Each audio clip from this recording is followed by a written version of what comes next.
The ghost of my uncle was a constant, comfortable presence in our home. He wasn't a specter that rattled chains or chilled the air.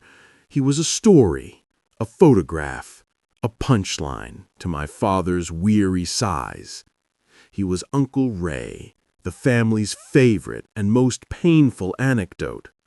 For 25 years, his absence was a room we had all learned to walk around, a piece of furniture we no longer saw, until the day he rang the doorbell and turned that absence into a person, solid and flawed and demanding space. I was 9 years old the last time I saw him in the flesh. The memory is a Super 8 film in my mind, flickering with the warm, untrustworthy glow of nostalgia. It was Christmas Eve. Snow was falling in thick, lazy flakes past the living room window, and the air was thick with the scent of pine and roasting turkey. Then the roar of an unfamiliar engine, the crunch of gravel in the driveway, and a sudden electric charge in the atmosphere. My mother's face, usually a placid lake, would tighten at the edges. My father would pause, a glass halfway to his lips, and a complex emotion, part dread, part anticipation, would flash in his eyes. And then he'd be there, filling the doorway. Ray. He was taller than my dad, lankier, with a shock of dark hair that fell into his eyes and a laugh that seemed to startle the quiet house. "Look at you, kiddo, practically a man." He'd hand me a clumsily wrapped, obviously expensive present, a complex remote-controlled car my parents would never have afforded, a state-of-the-art stereo for a 9-year-old who still listened to cartoon theme songs. He was a whirlwind of charisma and chaos. He'd charm my mother with stories of his travels, his voice a low, captivating rumble. He'd flirt with her just enough to make her blush and swat him away with a dish towel. With my father, it was different. There was a brittle quality to their interactions, a careful dance around topics I was too young to understand. They'd talk about old times, their voices layered with a shared history I could only glimpse, like seeing the bottom of a pond through stirred-up silt. Ray's laughter was a little too loud, my father's smiles a little too quick to fade. He was the wild one, the free spirit. The labels were a family mantra, a way to explain the inexplicable. They were excuses wrapped in admiration.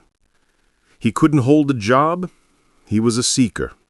He was always leaving. The world was just too small for a soul like his. For a boy living a life of quiet routine in a small Ohio town, he was a god. He was the proof that there was a world beyond our picket fences and well-mown lawns, a world of adventure and late nights and thrilling irresponsibility. Then, one year, the Christmas Eve engine didn't roar. The doorway remained empty. The air held only the scent of pine and turkey.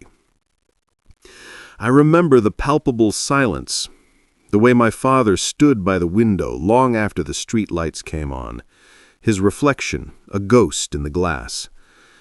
There was no phone call, no letter, no forwarded address. It was as if the earth had simply opened up and swallowed him.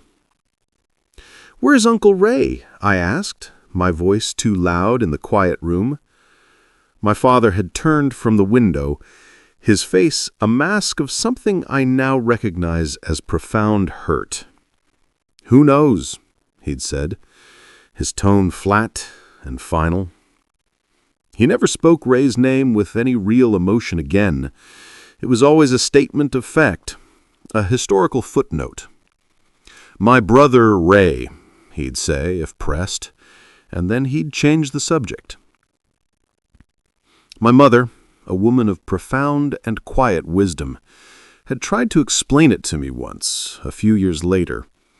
We were in the kitchen. and I'd found a faded photograph of the two brothers, arms slung around each other's shoulders, young and beaming.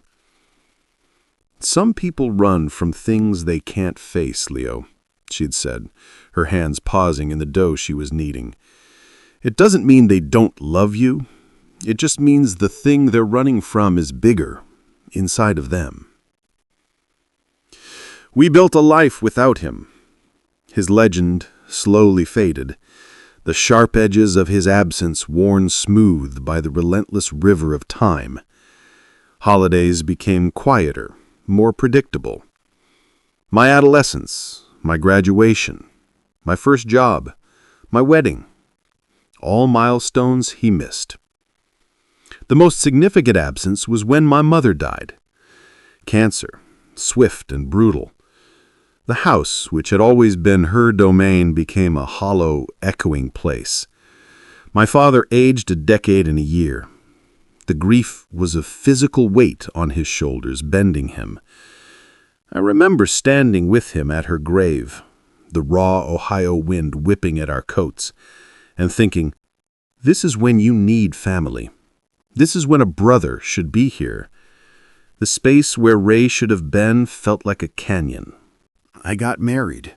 I moved across town.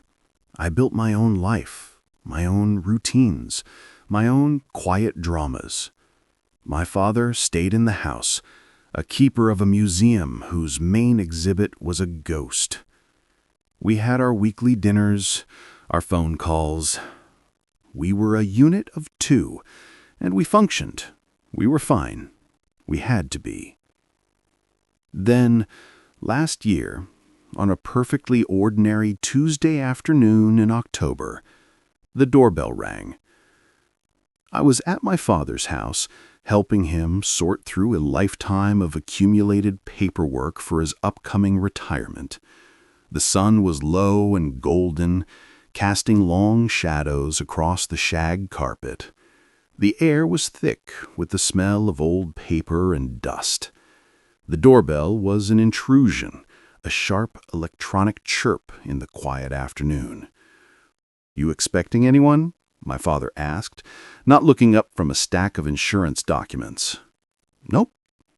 I got up, my knees cracking, and walked it to the door. I wasn't thinking about ghosts. I was thinking about the salesman or neighbor it was probably going to be. I opened the door, and the world tilted. He was older, of course. The lanky frame was gaunt now, the shoulders slightly stooped. The shock of dark hair was a thin, steely gray, cut short and practical. He was clean-shaven, and his clothes were simple, worn but clean. Khaki pants, a plain button-down shirt. He looked sober. He looked ordinary. But his eyes, they were the same dark eyes I remembered, but now they were hollow, like wells that had long since dried up. In one hand, he held a small, battered suitcase, its leather scuffed and cracked. He held it like it was both an anchor and a chain, unsure if he was here to stay or preparing to bolt at the slightest provocation. Time stopped. The autumn pear, crisp and smelling of decaying leaves, felt suddenly thin. I just stared, my brain refusing to process the image. It was like a photograph from a forgotten album had stepped out of its frame and onto the welcome mat. He offered a tentative, weary smile. It didn't reach his eyes. "Hey, kid," he said, and his voice was a raspy echo of the charismatic rumble I remembered. It was the voice of a man that didn't use it often. "I think I'm late." I couldn't speak. I just stood there, holding the door, my knuckles white. Behind me, I heard my father's chairs screep back. "Leo, who is it?" My father's voice came from the hallway. Then he was beside me. I saw the change in his face out of the corner of my eye. The color drained from his cheeks, leaving a waxy, pale mask. His jaw went slack. He made a small, choked sound in the back of his throat, a gasp that was pure, undiluted shock. It wasn't joy. It was the visceral, physical reaction of a man seeing a wound he thought had scarred over, ripped wide open, the blood of 25 years of silence suddenly flowing fresh. Ray. The name was a whisper, a disbelieving exhale. "Hey, Bobby," Ray said, his eyes shifting from me to my father. My father, Robert, took a half-step back, his hand reaching for the wall to steady himself. He looked like he'd been punched in the gut. The paperwork in his other hand fluttered to the floor, a silent white avalanche. And just like that, the ghost had a body. The story had a new, terrifying chapter. And our carefully constructed life of fine began to fracture under the weight of his very real, very inconvenient presence. The silence in the wake of that single word, Bobby, was deafening. My father hadn't been called that in 30 years. It was a name from a different epoch, a relic from a time when he and Ray were young men, before mortgages and responsibilities and the slow, quiet erosion of dreams. Hearing it now from this ghost was a temporal violation. My father didn't collapse, but he seemed to shrink, his sturdy frame folding in on itself. He just stared, his eyes wide with a confusion that bordered on terror. "Can I come in?" Ray asked, his voice still that unfamiliar rasp. He shifted his weight, the suitcase bumping against his leg. The gesture was so small, so human, so utterly at odds with the mythical figure of my childhood. I finally found my voice, though it came out tight and strange. "Yeah, sure." I stepped back, holding the door wider, my movement stiff. It felt like letting a storm inside. Ray stepped over the threshold. He paused in the entryway, his hollow eyes scanning the living room. I saw him take it in, the same faded floral sofa, the same landscape painting over the fireplace, the same faint smell of my mother's lavender polish that still lingered in the fibers of the house, a scent ghost of its own. His face was unreadable, a careful blank. "The place hasn't changed," he murmured, more to himself than to us. "No," my father said, his voice regaining some of its strength, though it was brittle. "It hasn't." Another thick silence descended. The three of us stood there in an awkward triangle, a family reunion no one had wanted. The unasked questions hung in the air like thick smoke. "Where have you been? Why now? What do you want?" Ray broke the silence. "I was in Arizona for a while, then Texas." He offered it like a token, a piece of a puzzle we didn't have the box for. "That's a long way," my father said, the master of the obvious. "I got sober," Ray continued, his gaze dropping to the suitcase in his hand. "They say to make amends, to face the things you've run from." He looked up, his eyes finally meeting my father's. "You were at the top of the list, Bobby." Bobby. There it was again. My father flinched. I watched this exchange from a distance, my own emotions a tangled knot in my chest. There was anger, a hot, sharp spike of it.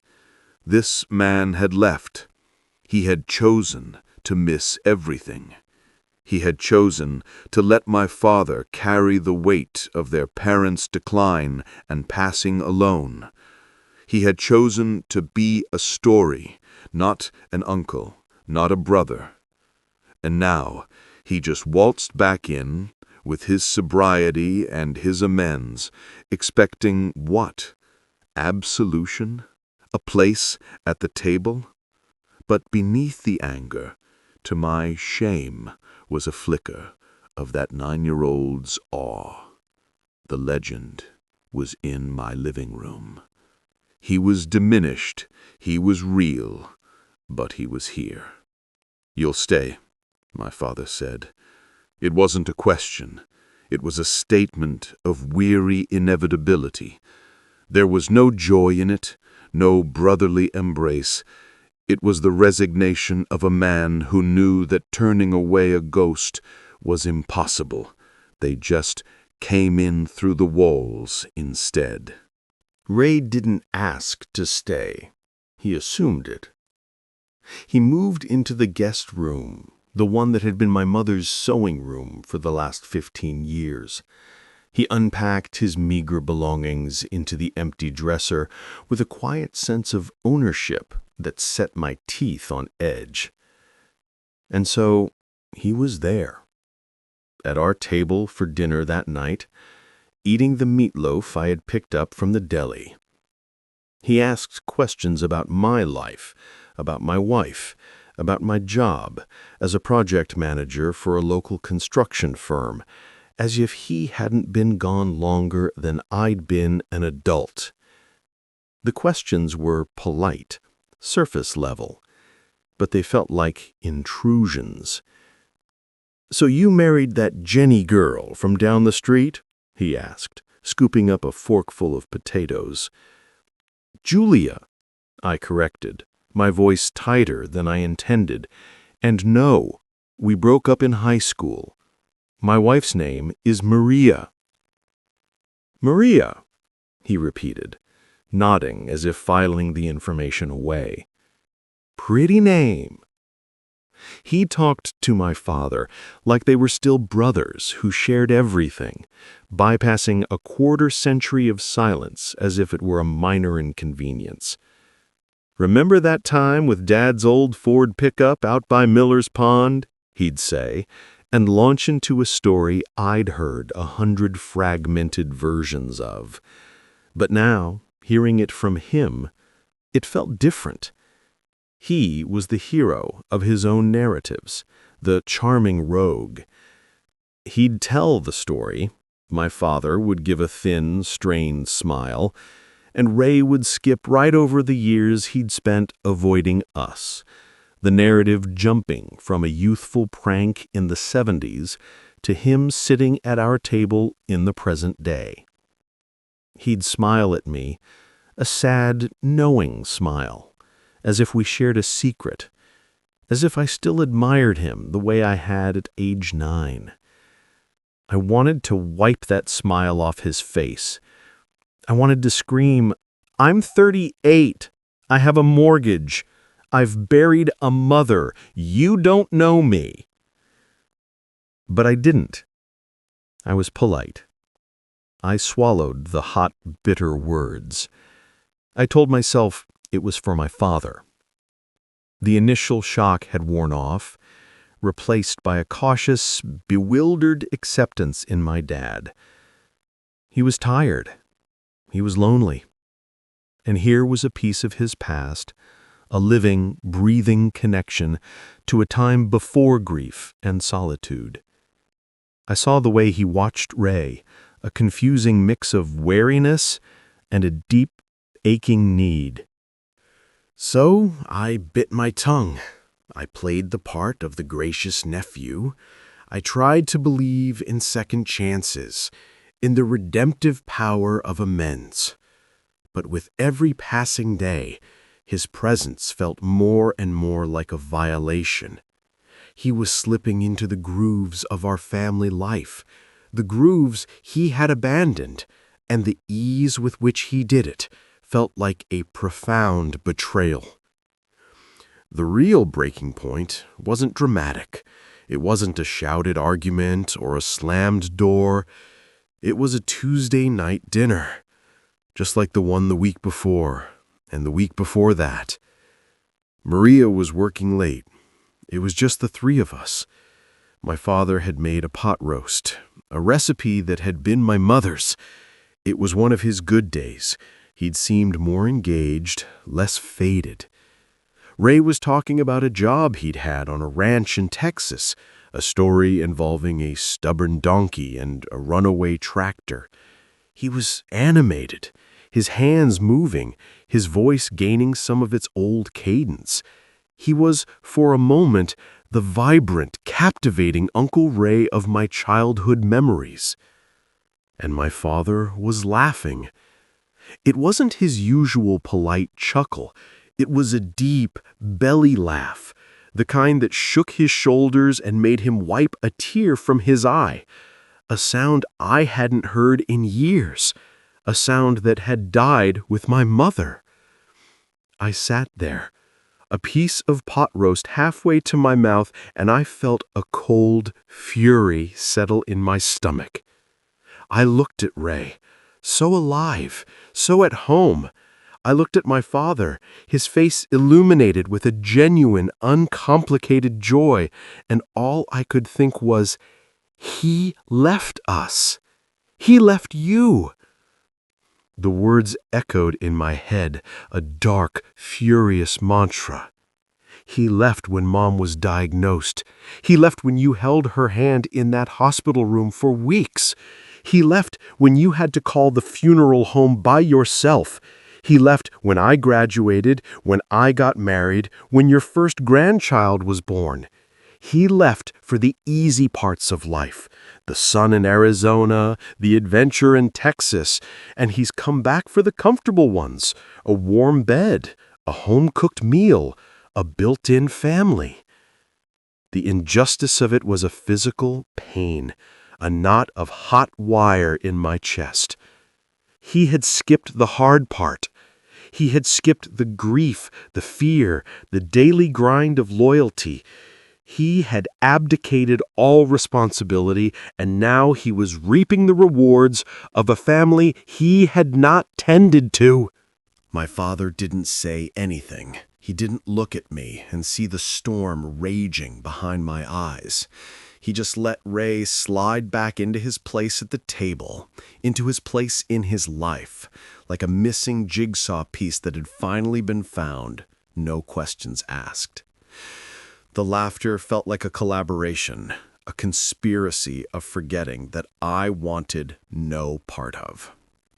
I put my fork down. The clatter against the plate was too loud. "I'm full," I said, my voice flat. "I'll start the dishes." I didn't wait for a response. I stood, collected my plate, and walked into the kitchen, leaving the sound of their shared laughter behind me. It felt like leaving a crime scene. The kitchen was a sanctuary of familiar, mundane sounds, the hum of the refrigerator, the slow drip of the faucet I've been meaning to fix for my dad. I scraped the leftover food into the garbage disposal with more force than necessary, the grinding whir a satisfying counterpoint to the low murmur of voices from the dining room. I ran the water scalding hot, filling the sink with suds that smelled sharply of lemon. The steam fogged the window over the sink, blurring the darkening backyard into an abstract painting. I was scrubbing a baking dish, the abrasive pad scraping against hardened cheese when he walked in. I didn't need to turn around to know it was him. The air in the room changed, drew heavier. "Let me help you with that," Ray said, his voice quiet. "I've got it," I said, not turning around. He ignored me. I heard the clatter of plates being stacked, the soft rustle of a tea towel being unfolded. I kept my focus on the baking dish, my shoulders tensed, waiting. The silence between us was a live wire, humming with everything left unsaid. He started drawing a plate, his movements slow and deliberate. I could feel his gaze on my back. After a long moment, he broke the silence. "I know you're angry." The simplicity of the statement, its directness, was like a pinprick to an overinflated balloon. All my practiced politeness, my swallowed retorts, deflated in an instant. I didn't answer. I just kept scrubbing, the soapy waters sloshing over the rim of the sink.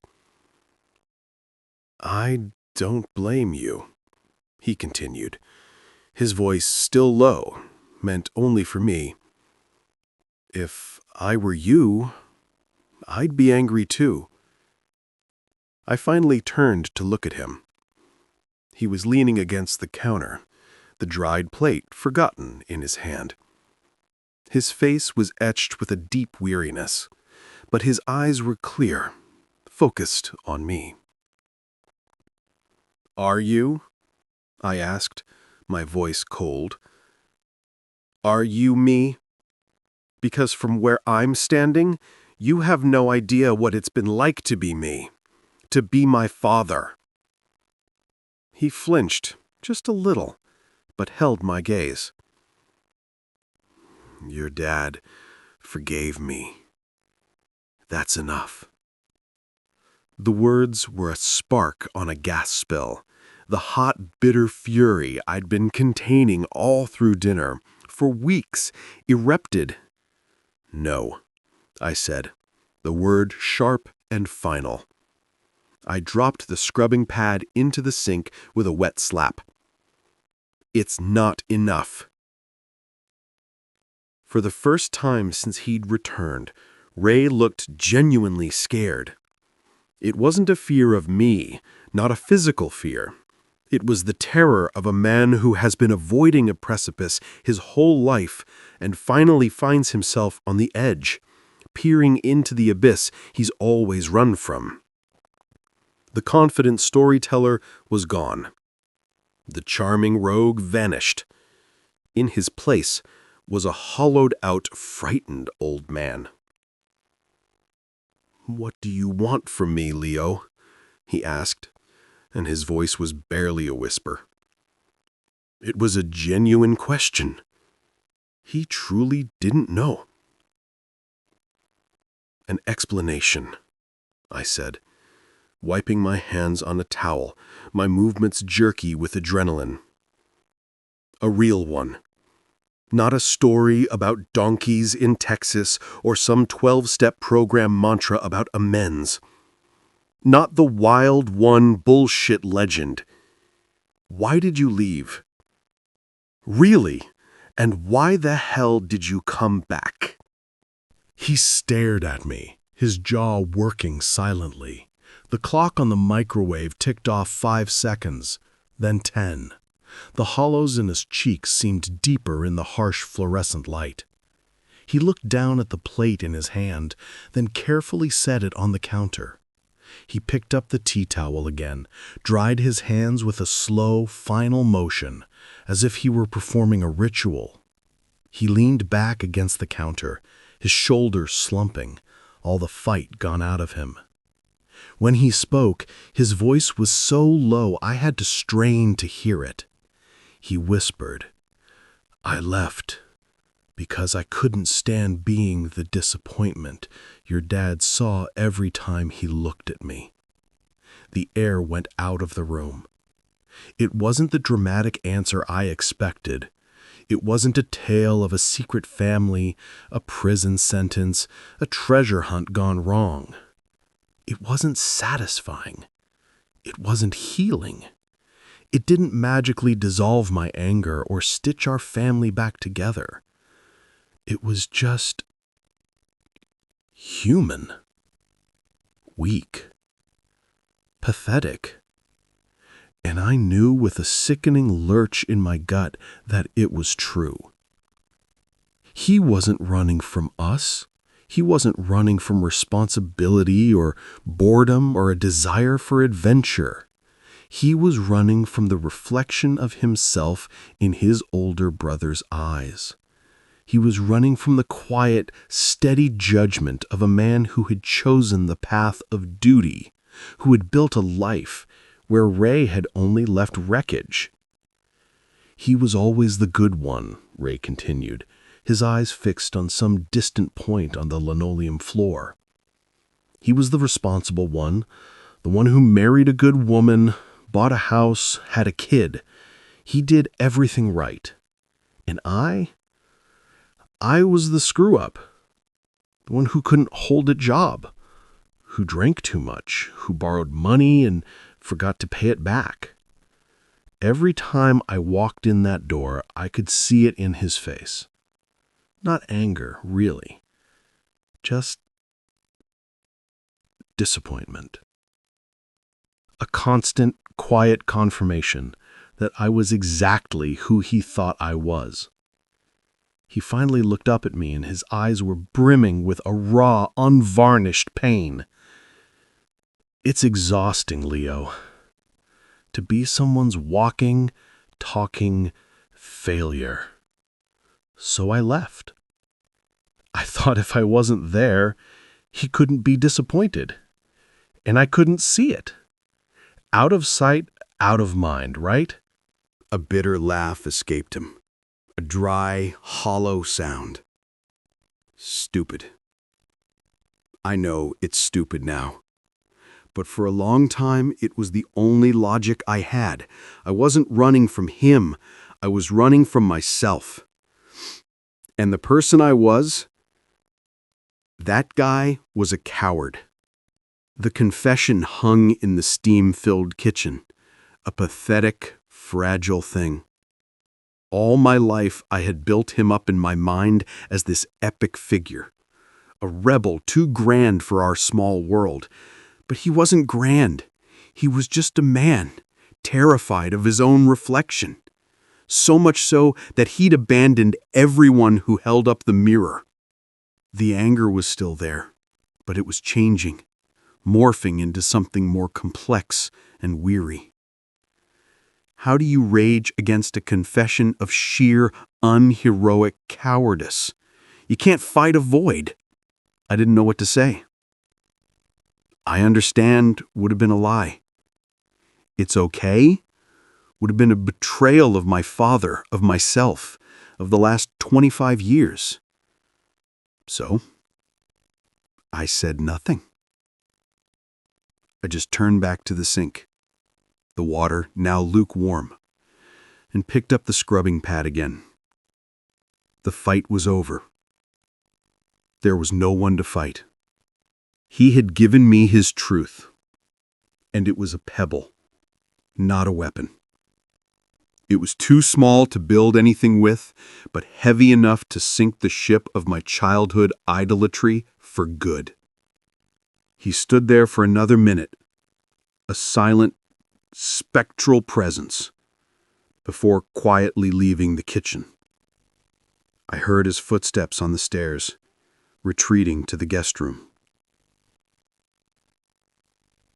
I finished the dishes in the silent, empty kitchen, the revelation settling into my bones. He wasn't the villain I'd wanted him to be. He was just a broken man. And his return wasn't an invasion, it was an unveiling. He was forcing us to look at the cracks in our foundation that we'd been papering over with quiet dinners and the mantra of being fine. My father's loneliness, my own simmering resentment. The ghost hadn't haunted us. We had haunted ourselves. And Uncle Ray had just finally come home to join the chorus. The confession in the kitchen didn't magically fix anything. If anything, it made the atmosphere in the house more complex, the air thick with a new unspoken understanding. The elephant in the room was no longer just his absence. It was the pathetic human reason for it. We couldn't even mythologize his betrayal anymore. It was just sad. Ray didn't try to charm me after that. The knowing smiles stopped. He became quieter, more watchful. He didn't tell as many stories. He just was. And he worked. He helped around the house with a dogged persistence that was the antithesis of his former flamboyant self. He fixed the dripping faucet I'd ignored. He spent a weekend cleaning out the gutters, his thin frame looking precarious on the ladder. He weeded my mother's long-neglected flower beds, uncovering the perennials she'd planted decades ago. He started cooking, Simple meals, nothing fancy. A pot of chili, a meatloaf, roasted chicken with potatoes. He'd set the table 3 places without being asked. He'd try to make conversation, but it was stilted, awkward. He was trying. Really, honestly trying.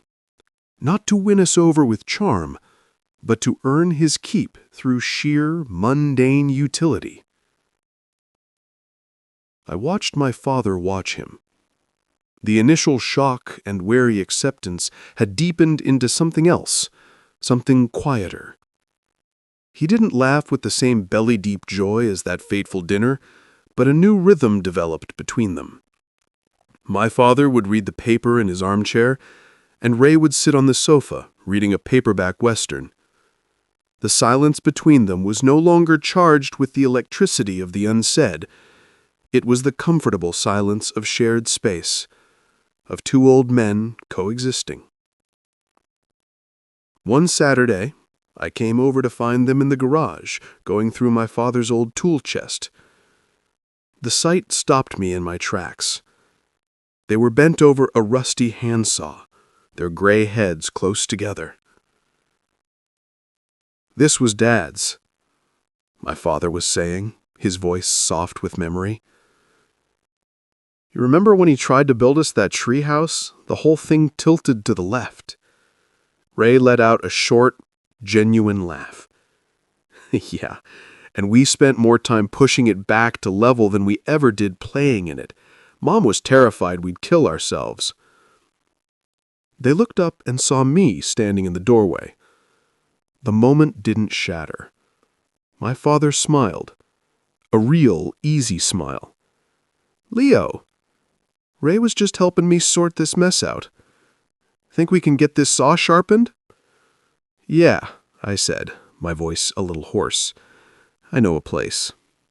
It was in these small domestic moments that the real shift occurred. It wasn't a dramatic reconciliation.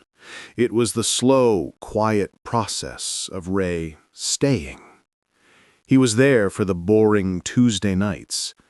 He was there when my father had a doctor's appointment, driving him without being asked, sitting in the waiting room and reading a year-old magazine.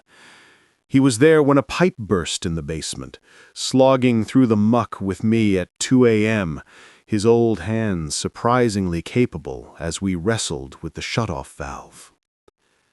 He was becoming part of the infrastructure of my father's life, a support beam, where before there had been only empty space.